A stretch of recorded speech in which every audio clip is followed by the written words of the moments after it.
Welcome to the June 22nd edition of the PFF Forecast. George and Eric has an apology to make. It's going to be incredible. We're also going to do a thing we like about the NFC teams. We're going to start with the NFC North and the NFC South. Getting positive over here. We're going to mourn the fact that the greatest tight end of all time has retired. And we're going to talk about a bet that we like as well. So apologies coming up next. Let's rock.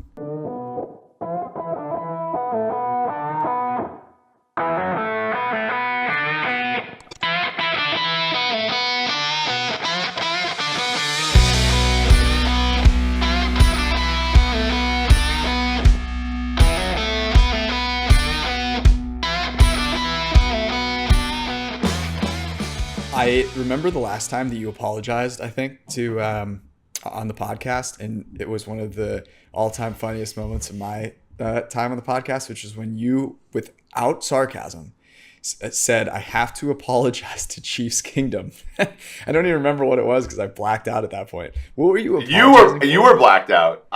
You were literally blacked out. Yeah. That was after the Super Bowl, right? And then Super they just Bowl got lost killed. to Tampa. Yeah. I think I got out of my seat and rearranged so that the Bucs helmet was above the Chiefs helmet because they had been dethroned. And now Tyreek Hill says Tua is more accurate than Mahomes. You know, like the how the mighty have fallen. But yeah, I have to apologize. On last show, I thought I made it clear that I was like sparring. I was a man of the people on Sunday. And I was a keyboard warrior sparring on betonline.ag with Michelle was her name on customer service. Michelle, I'm not going to post the transcript because while Michelle told me I was not getting paid, I did DM betonline.ag on Twitter and said, "What the hell is this? I'm tweeting this out," and I did get paid out. But I was on the keyboard, like basically saying, "Wait a sec, you made an error and you get to cancel it." And I go, and I texted them back and I said, "I want all my bets canceled and I want my money back and I'm pulling out." They said, "Sir, all bets are final." I'm like, "For who?" And they were, it was a pretty interesting exchange. I actually laughed. I actually sent it to you via an email. It's a bummer that you're not releasing it because it is pretty funny and I can tell that you put in a lot of effort. I'm just disappointed that you couldn't have waited till the podcast was over. I mean, what was Michelle going anywhere? Was you couldn't have prioritized? Whoa! Friday, Saturday was what? Saturday we put our pot. We recorded at 11 Eastern AM because we had to get on with our Father's Day. That's true. So it was a jam. You had a lunch. You did have a big Father's Day lunch coming up, so I understand that. We had it. Yeah. So. That was, But you got the money back. That's the point of this whole thing is that you were victorious. And it should be noted that what actually got it done was not your politely going through the customer service route, but was using your Twitter clout, which is just a shame. The regular people like us, can't. No, I'll offer this up because actually a couple of friends of mine, John and Scott, who have been following, who took, I think like $1,000 and put it in my bookie and then just bet unders that PFF Greenline liked in college football last year, ran the thing up to like 10 grand because, PFF Greenline did wonderful last year, but they just took a subset of that. And they were like, my bookie was giving them a hell of a time trying to get the money out, and they even set up crypto and all this stuff, and that was the thing where they were going to go to social media and like I was like, look, I will like tweet this out and like get because the thing that these people don't want is they don't want people like me like shining a light on some of this sketchy behavior, but the sketchy behavior happens. So if you are a member of the syndicate. You need help, and you are getting the runaround by one of these sports books. Come at me, come at George. I will give them the opportunity to pay you out before they get exposed, much like they did with me. And if they don't, we will make the thing happen. Because the thing is, like we talked about this last week, and I think that the true professional sports bettors, like we make money betting, but we we were not professionals. The true professional sports bettors, the Spankies and the Rob Pizzolas and those guys will tell you the winning is trivial. It's actually like getting money in and getting money out that's the hardest part of sports betting for folks. And so they've dealt with it for a long time. And if you win, right, you will deal with stuff from bookmakers, especially either in the legal space. They'll just limit you, or in the illegal space, they might not even pay you out, and so if you are laying minus 110 and the bookie is getting plus 110 and they are still trying to screw you over, that needs to be dealt with. The winning is trivial sounds like the slogan for crypto right now. Dude, by the way, can we pause for a sec? So Trevor Lawrence has lost. I don't think that report is completely true. I don't think he got his entire salary. Or his entire. Wait, what's this report? I didn't see anything. So somebody tweeted out. Let me look at. I said the only one running good on this is the 30 for 30 creators, because this is going to be a great documentary in like 10 years. Oh no, are we going to have to sell our Trevor Lawrence stock now? So betonline.ag, the aforementioned, tweeted out, look at how much Trevor Lawrence lost in crypto. And it says, this is from Coin Journal through David Feronas. I don't even want to pronounce the MLS guy's name. If you Chani Achera signed a Bitcoin contract estimated 30 million, at current value is 11.1 million.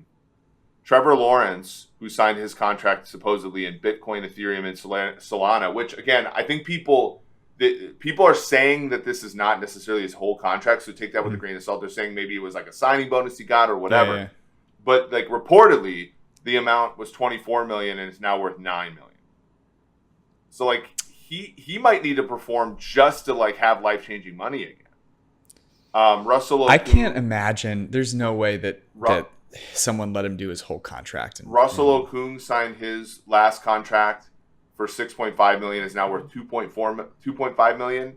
Odell signed a Bitcoin deal for 750,000 in January 2020. It's now 434,000. But those are all portions, right? Okay. I'm hoping that Trevor Lawrence didn't lose 15 mil on crypto. Yeah, that's what I'm hoping. And also, I'll still take 9 million in crypto right now. I don't. Yeah, I mean, call me bullish. I mean, it's not quite Amazon stock, but I'll take it.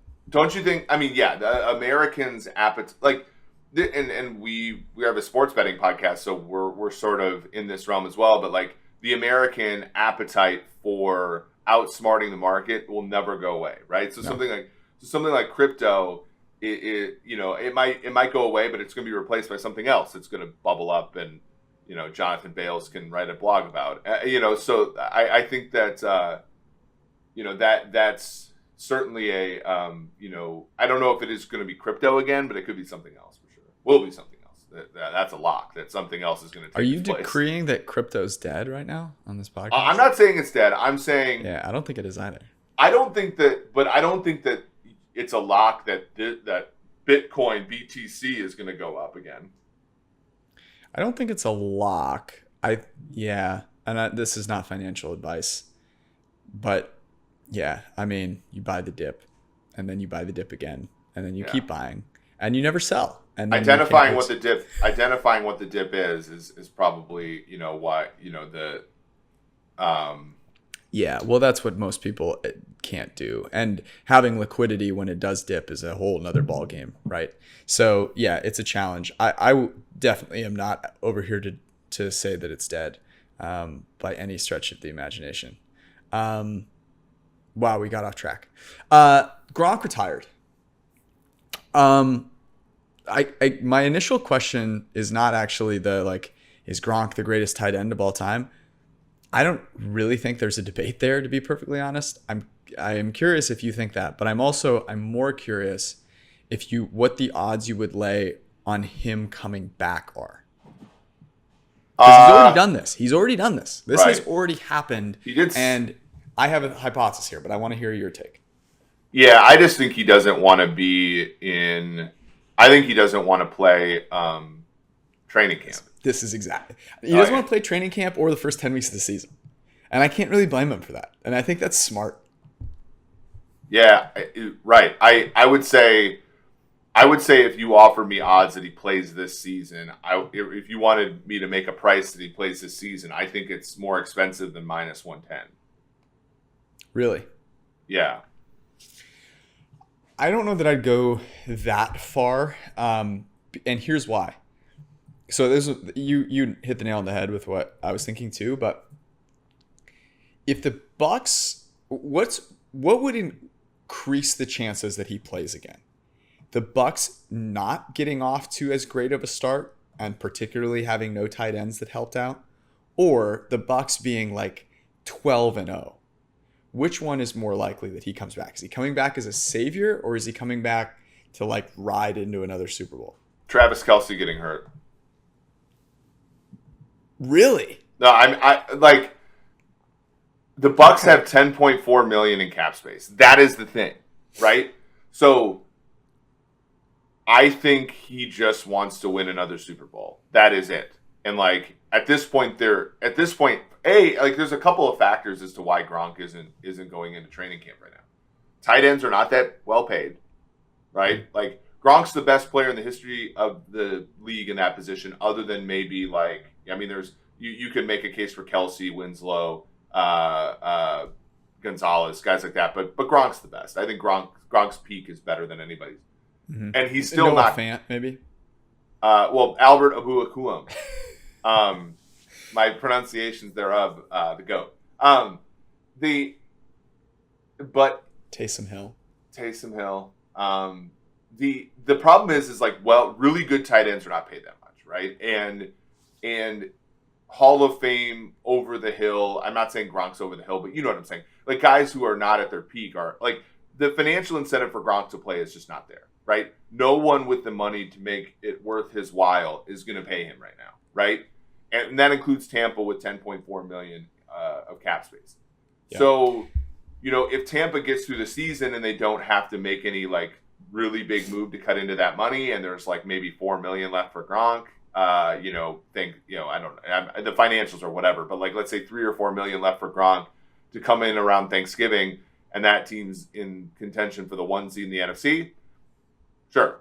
If Kansas City loses Travis Kelce, sure. If Buffalo loses Dawson Knox, sure. Like I think it's one of those where he comes and plays for a team that is contending for a Super Bowl. Like I think that's his only motivation. But in the same way, do you think that the ship has sailed on me getting Gronk to do a alternate broadcast betcast with us for like Thursday night and Sunday night? I think he'll do it. Because that was I had that leading in the clubhouse for what he was going to do next. I feel like that's I'm only partially kidding. What I do think, what I will say is this: I have no inside information here. But if I am NBC, I'm going and offering Gronk to do a Manning cast on Sunday Night Football, and I'm offering him a lot more than he get paid to play tight end. And by the way, I'm giving him an option to like, if he wants to go play in the games and like halfway through the season, like that's cool, you know? Like that's what I would be doing if I were a broadcast network. I'm guessing he's getting those calls. I'm assuming Fox is the one that would be leading in the clubhouse because he actually worked for Fox the last time he retired, and Tom Brady's supposedly going to go be an analyst there later. But money talks, and I'd be paying whatever it takes. Because like if you had Gronk on there, and I'm trying to think about who you would get to do it with him, but you could legitimately just have Gronk and friends, and it would be freaking hilarious. I'm trying to think of like who the other person that I would want to see with Gronk would be. I got to be honest, like I wouldn't mind Gronk and Shaq together. I don't know if that's a possibility. We're getting very off topic, but anyways. The sports betting media, I think he'd be fun to have on. I think Sherman's a good one, right? Because Sherman's a very, I would say like cerebral player and analyst, and Gronk, but he's not like I'm not going to talk mess about our old colleague, but like Richard isn't exactly the most like energetic person in the world, a media member, whereas Gronk would get the thing fired up, but he's not. I don't think he's nearly as like insightful. So that would be a Well, good I would pairing. say, yeah, I would say that differently. Like their energy is different. Like Yeah. Richard Sherman is just intensity, right? Personified. Like, and someone is like breaking through the walls of my apartment. They're both energetic, but for very different reasons. Like Gronk is like goofy energetic, and I would not describe Richard Sherman as goofy. I would describe him as like a killer. Like that dude is just like intensity personified, and like it shows up on the field and shows up on camera. Gronk, interestingly, has like the on field thing where it's like I'm gonna go out and do whatever it takes to win, but then off the field, like a switch is flipped and he turns into a complete goofball. Before we get to our positive things, I'm going to give you like 60 seconds. There is a team that last year you buried, completely buried. The Washington Commanders had no chance. And this year, this is the year. So I want you to give your Washington Commanders bet. By the way, this hearing that's happening currently about Daniel Snyder, where you even have like some kind of racists in the Congress calling them their former name and stuff like that, just to be like, this has gone off the rails. By the way, I hope Snyder is going to be deposed. I think next, or he's gonna.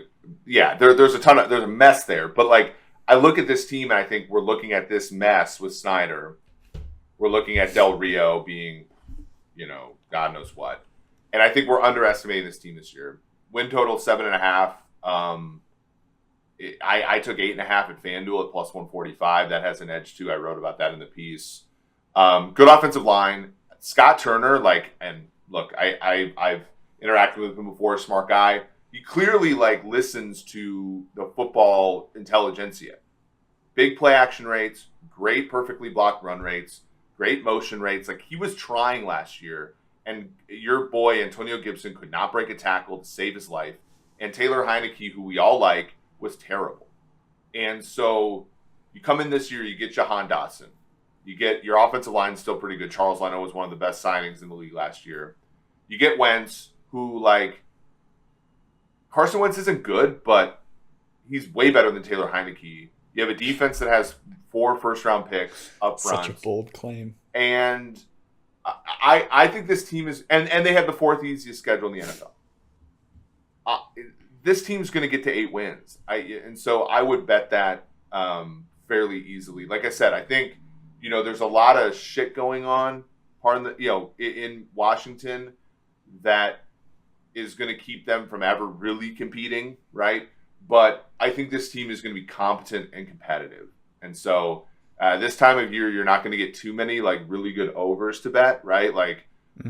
People will say, 4.5 wins for the Falcons, 5.5 wins for the Jets, blah, blah, blah. Those are bad. Take Washington here. I think they'll be okay. I appreciate that you've come around to the Washington Commanders. The Carson Wentz thing being better than Taylor Heineke is a real big stray for Taylor Heineke to catch. But, did you know, and I know we don't pedal in these numbers, but Carson Wentz last year had 27 touchdowns and 7 interceptions. The production, he had 22 big time throws and 18 turnover worthy plays. If you here's a question for you. If you reorder his games last year, let's say you take the Jacksonville game, you put it in week 8, right? You reorder their games. Mm-hmm.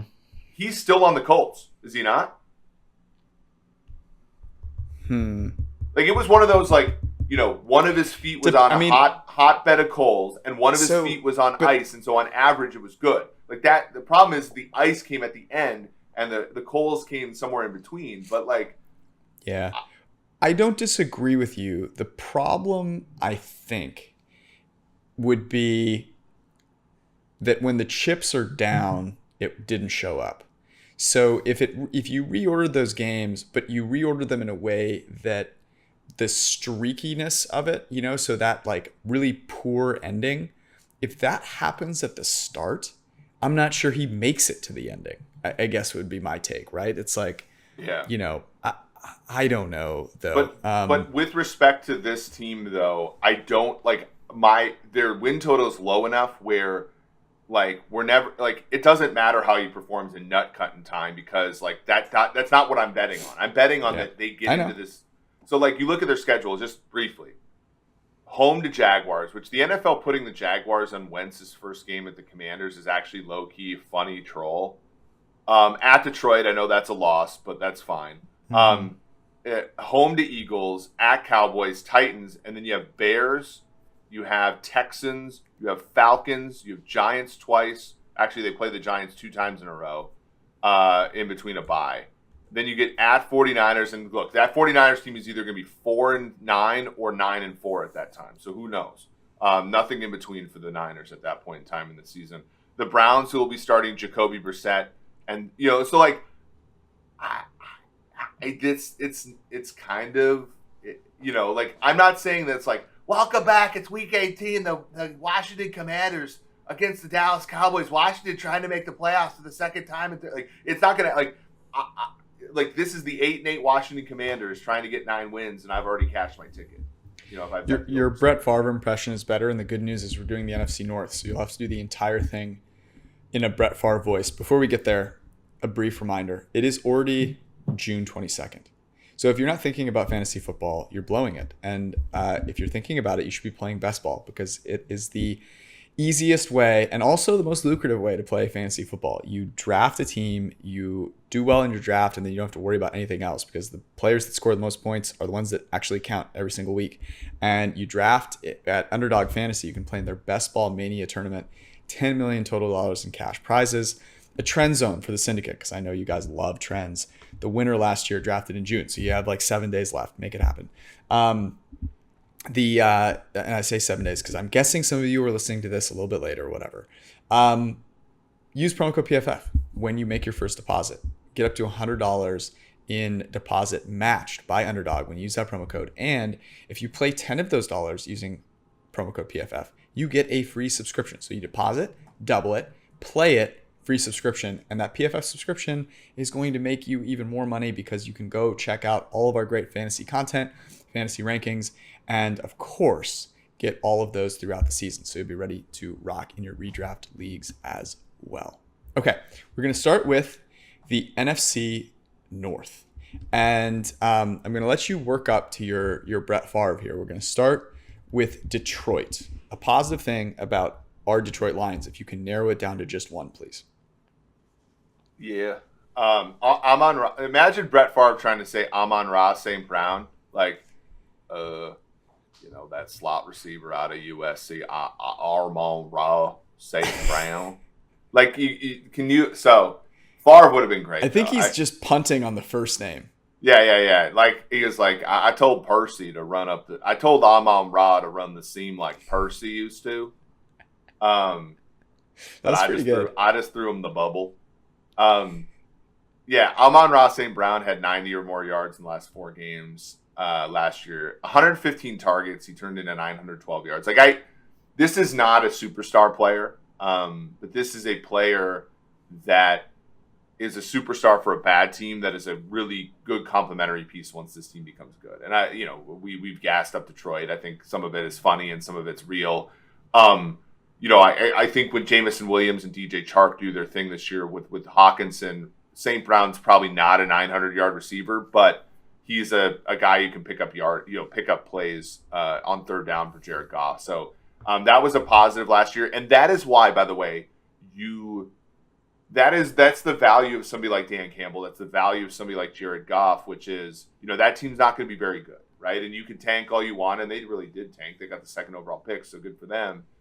But you need to have a confidence level enough to find out that you have players that are good like that, right? And that was I always thought that was the value of Alex Smith to Kansas City, even though he was never the true answer. I always thought that was the value. That's the value the Vikings see in Kirk Cousins, for example, even though they're not very good. So on and so forth. Like that. That's the value. You find out about some of these players who end up being pretty good. The Detroit Lions win totals at 6.5, over -115, under is -105. A positive thing about the Detroit Lions, it's not that they pulled the greatest tank of all time. Has a team ever gotten the number 2 overall pick and people thought that positively of them, I'm not sure. Here is the positive thing. And if you needed a little extra reason to be a believer in restoring the roar, this is it. Go on Instagram and check out Jared Goff's Instagram. Jared Goff, when he was in LA, he was number 1 overall pick. He went to the Super Bowl. He was making a lot of money. Like, you would expect him to date a model. And he did. Not only did she follow him, Kristen Harper is her name. Not only did she follow him to Detroit, in fact, in her Instagram bio, it says LA and Detroit. Wow. So we should have seen this coming. I mean, this guy has some, clearly Jared Goff isn't that big of a doofus off the football field as the LA Rams maybe thought he was. She goes to Detroit with him. They just got engaged. You can go check out all the evidence for yourself. But this has me incredibly positive on the whole thing. The guy overcame moving to Detroit and actually locked it up. Jared Goff's going to have an incredible season this year. The Detroit Lions are going over 6.5 wins. That is my positivity on the Detroit That's Lions. analytics is what that is. It's Analytics. The Minnesota Timberwolves, who I thought were going to win the NBA championship, but somehow managed not to. The Minnesota Vikings, your positive thing, Eric. This is going from how the hell are you going to pick which positive thing to how the hell are you going to pick a positive thing? Brian O'Neill looks like Buzz Lightyear. He also has just given up only 6 sacks his whole career, just one last year. Like, this team, they have not done a very good job, building the team. The end of the Spielman era was terrible. The Cousins era has been an unmitigated disaster. But there are bright spots. Obviously, Justin Jefferson is one of the best players in the entire league. They're hanging on to Harrison Smith, who's a Hall of Fame caliber player. Adam Thielen's a probably Ring of Honor player. I don't think Brian O'Neill gets enough attention for how well he's played since coming over in 2018. He's a building block, and I know he got the contract, so certainly the Vikings value him. But he's a good right tackle, and that's great. And he also looks like Buzz Lightyear, as people are finding out. That's a very good one. Here's the positive thing that could be a negative thing in like a year. But the positive thing about the Minnesota Vikings, and this is not going to be an underrated thing, because I don't know that there is that underrated of a thing that's positive about the Minnesota Vikings, to be perfectly honest. But the positive thing about the Minnesota Vikings is that, look, they have a top 5 player at a premium position in the NFL, and that's Justin Jefferson. And the positive thing is that unlike some of the other teams that have had these great receivers, and I don't think any of them are quite at Justin Jefferson's level, but Tennessee Titans, Washington Commanders, Seattle Seahawks. You know what those guys are doing with those receivers? Pissing them down their leg. And at least the Vikings aren't doing that yet. So that is a super positive thing. Yeah. I think Justin Jefferson lights the league on fire this year. Yeah. On fire. I That think offense has been such a, run catastrophe. I think it opens up just a little bit. And, they're going to want Kirk Cousins to throw the ball to kind of rationalize what he's doing or, move on from him. And, I think that that results in Justin Jefferson going nuts. Do you think – I agree. And I think, the thing with Stephon Diggs and why they traded him was because, to try to justify the Kirk Cousins deal in year 2, they became a run-first offense that, sort of like, only gave Kirk the easy stuff, and they won 10 games because they had an easy schedule, and so like everybody kind of got off their back for a little bit. But then Stephon Diggs that year went from 149 targets in 2018 to 94, and that certainly upset him, and that's why he pushed for a trade to Buffalo. Now with Justin Jefferson, that has been they have tried their best to avoid such a fate. So Jefferson as a rookie had 125 targets. He didn't start until the third week of the season. This past season, he had 67 targets. So they're certainly giving Jefferson the ball. I guess my issue is going to be if they still can't win, right? Like if they can't win anything, and like people are making comparisons because it's natural, right? Like Stafford and Cousins are kind of similar, like as far as like prior to last year, Stafford had never won anything, and he's not an elite quarterback. He's a good quarterback, much like Kirk is.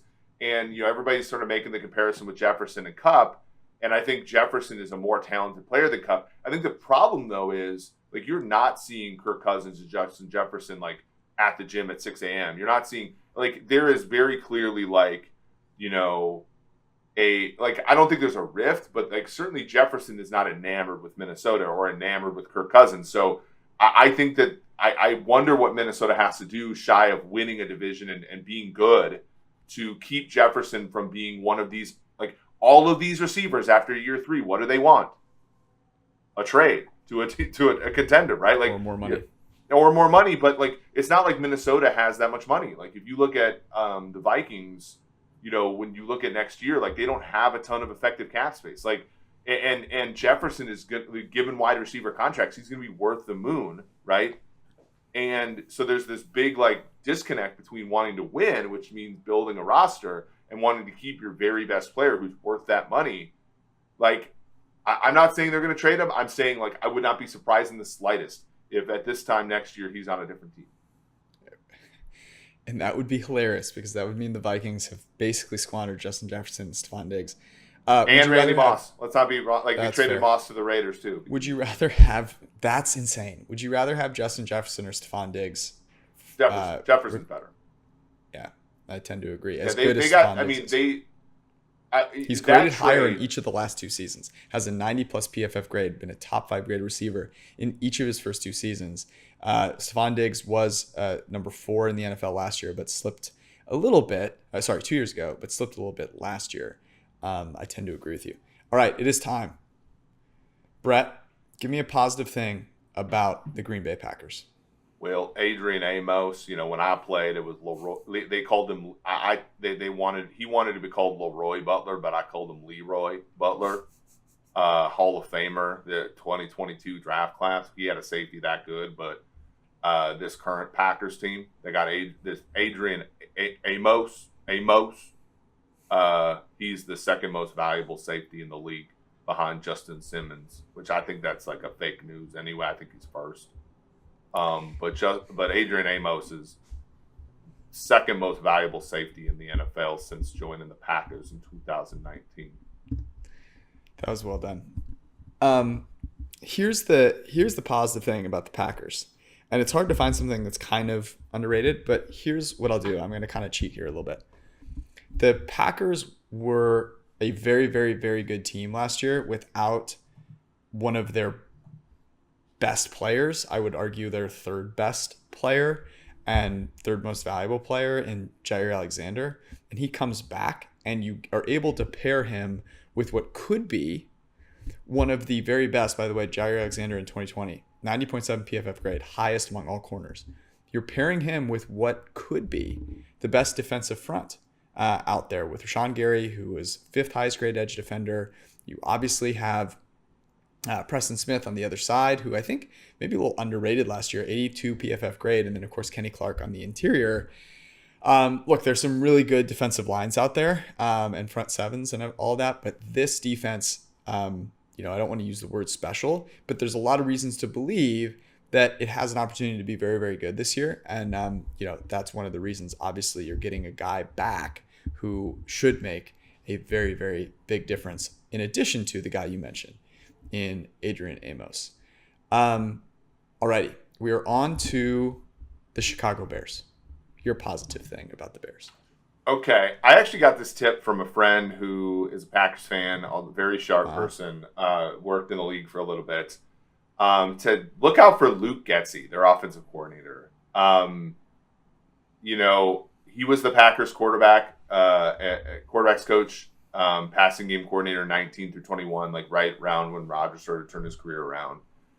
Prior to that, he was with the team as a wide receivers coach when the wide receivers were pretty good. He went to Mississippi State and gave out some production there. So look, there's not a lot to like in Chicago, but I think like Luke Getsy could be somebody who, actually gets something. I mean, that has to be the bet that the Bears are making, right? Like there's no other like, hey, look at us. We're doing the best we can, TM, for Justin Fields. So it has to be that they believe that they can outcoach and out scheme people, because otherwise it doesn't make a lot of sense. No kidding. This is a very, very bleak one to look at. So here's the thing. I think the easy answer, positive thing about the Chicago Bears is Darnell Mooney, and everyone's seen that route where he puts a guy on his butt and all that. He's a great route runner. He's fast. He can get down the football field. The positive thing about the Bears is they're going to have a franchise quarterback going into next year.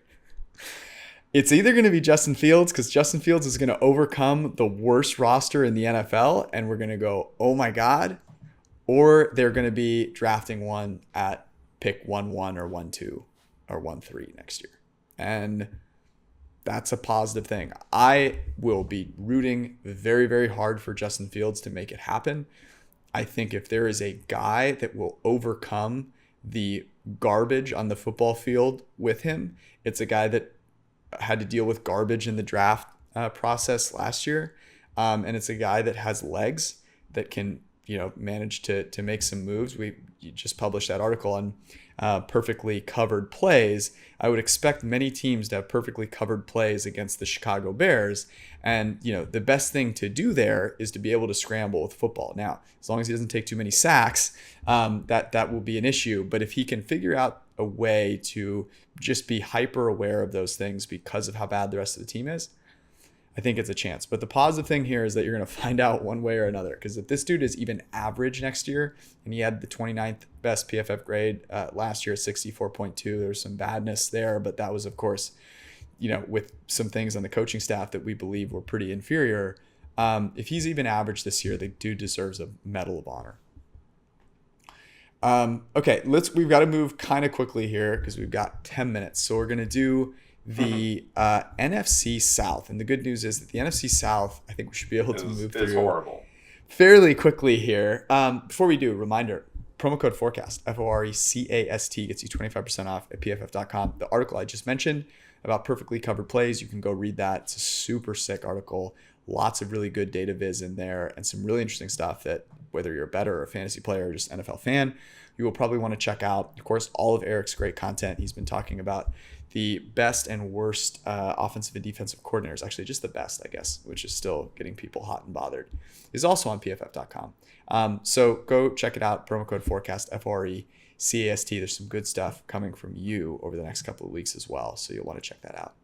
Let's go to Atlanta first. Yeah, AJ Terrell, fifth last year in WAR among corners, 0.57, which is a lot given the Falcons fundamentally won 4 games last year. So that's pretty good draft pick for the last first round pick of the Thomas Dimitroff era. I mean, this was the thing, right? It's tough for AJ Terrell's by far the most positive thing about the Atlanta Falcons. I guess I could say the same thing about the Falcons that I will say that I said about the Chicago Bears. That's definitely something that can be true. But here's the thing that I'm actually going to throw out there.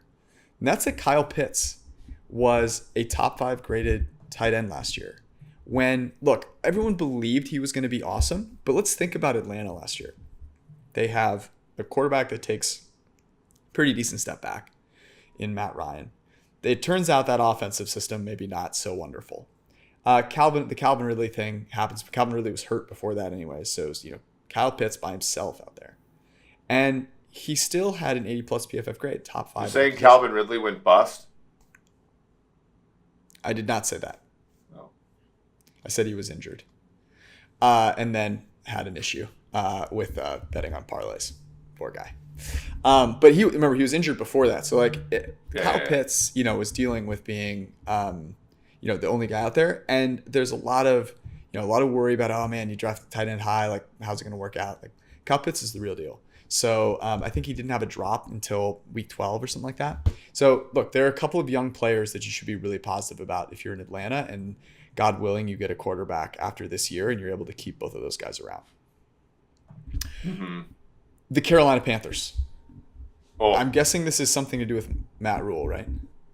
Oh, yeah, he's great. Brian Burns is fantastic. 51 pressures, 57 pressures last 2 years. Also, Frankie Luvo on non-perfectly blocked runs was the most efficient linebacker in football last year and did get a contract from that team. So there are good players on that defense. It's few and far between, but there are some good players on that defense. Man, this is a challenge. I mean, this is just. I looked at the fact that we were going to do these two divisions. So I was like, man, really got these two divisions are horrible. Really got the work cut out for us here. I'll say what the positive is not. The positive ain't Sam Darnold. I think there's a couple of things to be excited about, and one of them is the young kind of secondary that they're sort of building there with Jeremy Chin, and you've got J.C. Horn coming back. And that was the thing that I went with because I really, the wide receivers, they've got some talent there with DJ Moore, Robbie Anderson, Terrace Marshall Jr., even though Terrace Marshall Jr. was not good last year. But I'm going to steer away from the offense because of the whole Sam Darnold thing. And, be excited about at least the fact that they've got some coverage players back there that you hope have a nice future and will be around when they finally get a worthwhile quarterback. Maybe they end up with Baker Mayfield. I'm not sure that makes me feel that much better, but that would be really funny if the Panthers ended up with Darnold and Mayfield on the same team. That would be incredible, actually. Mayfield there would really hurt this tank job. I think it would make it oh really? It would provide hope that doesn't need to exist. All right, New Orleans. Demario Davis has earned 0.3 WAR or more the last 5 years.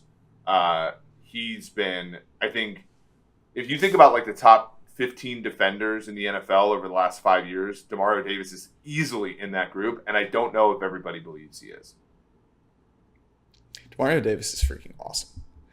There's no doubt about that. Okay, so here's my positive thing about the New Orleans Saints, and it is Jameis Winston.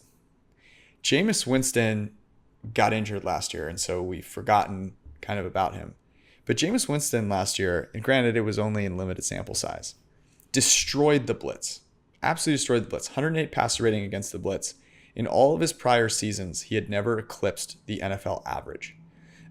He had a big-time throw percentage of 7% against the blitz the prior year, and a turnover-worthy play percentage of under 4%. Both of those were great numbers for him. The big-time throw percentage well above the league average, turnover-worthy play percentage about the league average. And most importantly, perhaps, was that his interception percentage, for once, was actually lower than you would expect. So in a situation where I think we were expecting him to be under pressure and maybe not perform, he was under pressure and he did perform. And I think he's going to be really good this year. And I think the Saints should feel pretty positively about what they've got going on with him there, especially adding Chris Olave and getting Michael Thomas back. So I don't know what his comeback player of the year odds are.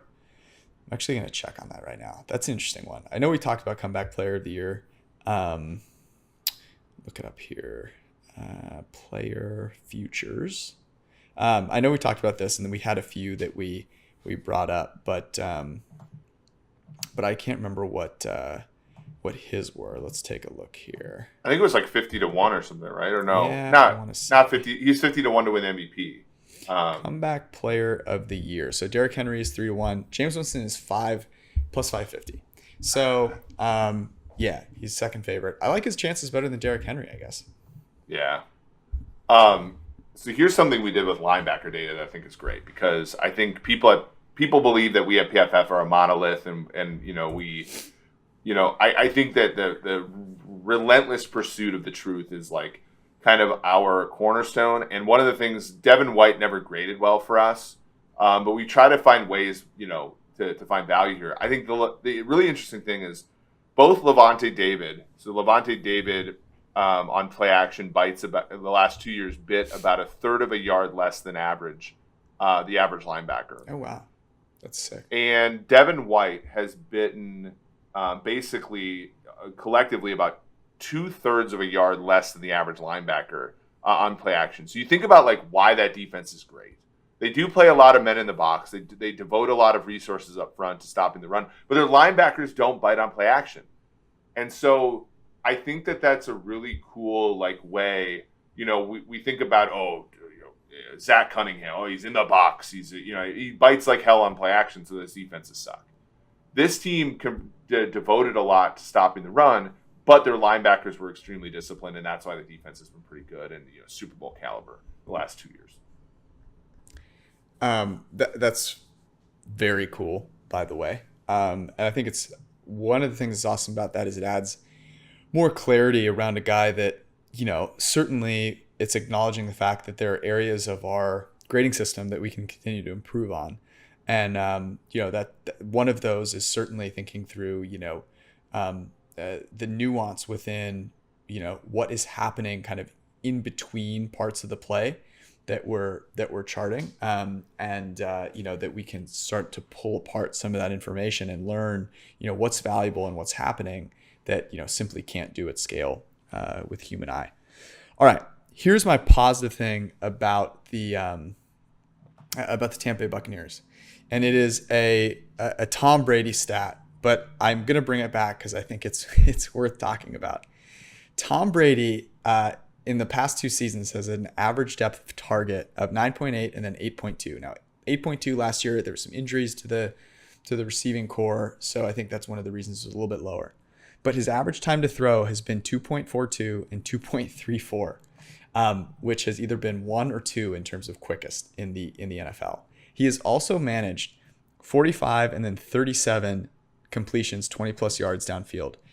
For reference there, in 2017, he had 43 and has not eclipsed 37 in any of the other 6 seasons prior to that. So Tom Brady is like, I don't need to tell you this, but like the dude is on a different level and he seems to be only getting better. So the positive thing is that you have the best quarterback in the NFL once again. You're welcome, Tampa Bay. That was the only, look, there were other underrated things you could talk about, but why not just go with the GOAT? And, it'll be interesting to see, I think this year, talking about some of those injuries. So no Antonio Brown, and then Chris Godwin will be out for a decent portion of the first part of the season. So it'll be interesting to see who he kind of brings up and starts throwing the ball without Gronk there. I'm assuming Mike Evans gets a pretty big, load of targets as you'd expect, but there's going to be someone, some player in the slot or something like that that's going to come out and be his guy. Maybe it's Leonard Fournette if he loses a little weight. All right, that is our podcast. We will be back with you on Sunday. Thank you all for listening, watching, whatever it is you do. We love you. Be well. Stay cool. Peace.